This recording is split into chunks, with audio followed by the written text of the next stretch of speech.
Bonjour à tous. Je continue à vous partager des extraits du volume de bioéthique de Monseigneur Elios Greccia. Les normes, les valeurs et la loi naturelle.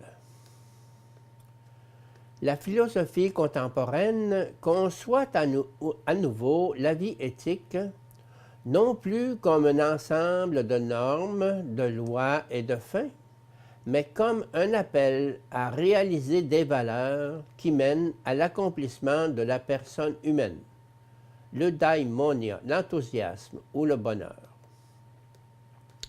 Nous pouvons entendre par valeur éthique tout ce qui permet de donner un sens à la vie humaine.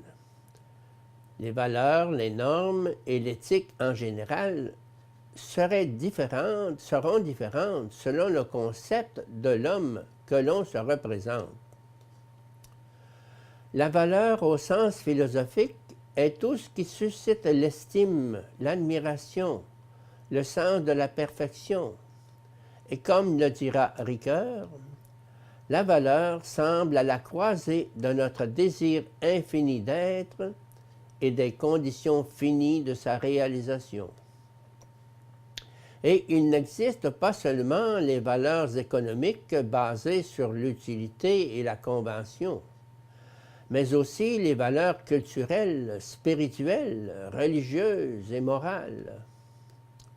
L'amour du prochain, le respect de la vie, la générosité, l'esprit de sacrifice, etc., sont des valeurs morales. Les valeurs existent comme un appel inhérent à la réalité même de la personne humaine, comme un idéal qui attire continuellement le sujet personnel, comme le devoir-être vers lequel orienter son propre être. Les valeurs ne sont pas créées ou inventées, elles sont simplement découvertes, connues, reconnues, acceptées ou refusées.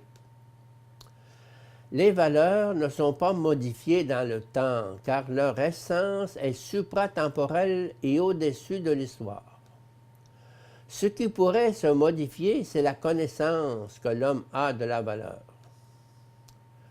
Une éthique objective, fondée sur la signification et la réalité objective de la personne humaine, a comme résultat des valeurs et des normes objectives indépendamment du sujet et du temps.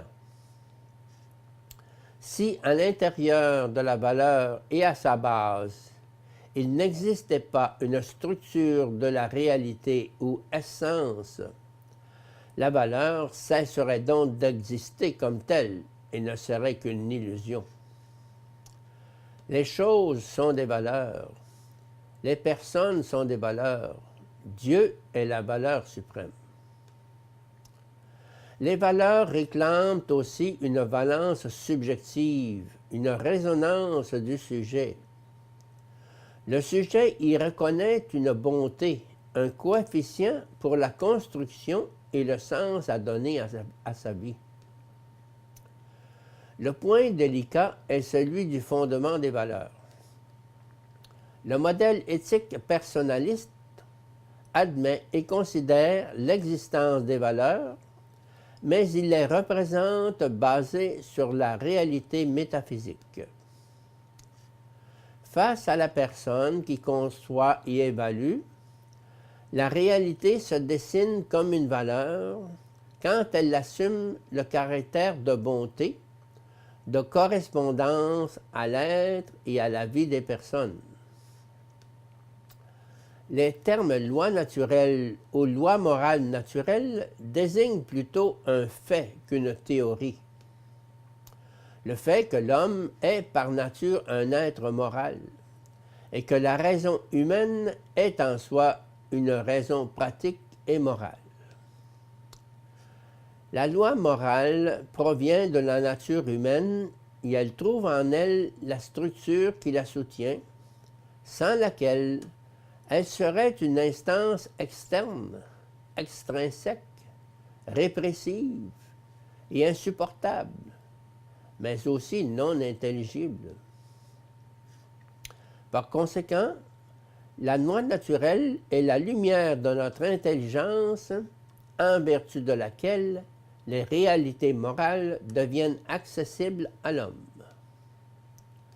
La loi naturelle, en tant que participation de l'homme à la loi éternelle, ne s'explique que dans une perspective créationniste. Il n'y a pas d'éthique sans raison objective à l'appui et sans purification rationnelle des propres comportements. En d'autres termes, la loi naturelle se présente comme l'exigence profonde de tout l'être humain de réaliser entièrement sa propre vie en harmonie avec la vie des autres, de réaliser pleinement les valeurs, même quand celles-ci sont ardues et chargées de douleur.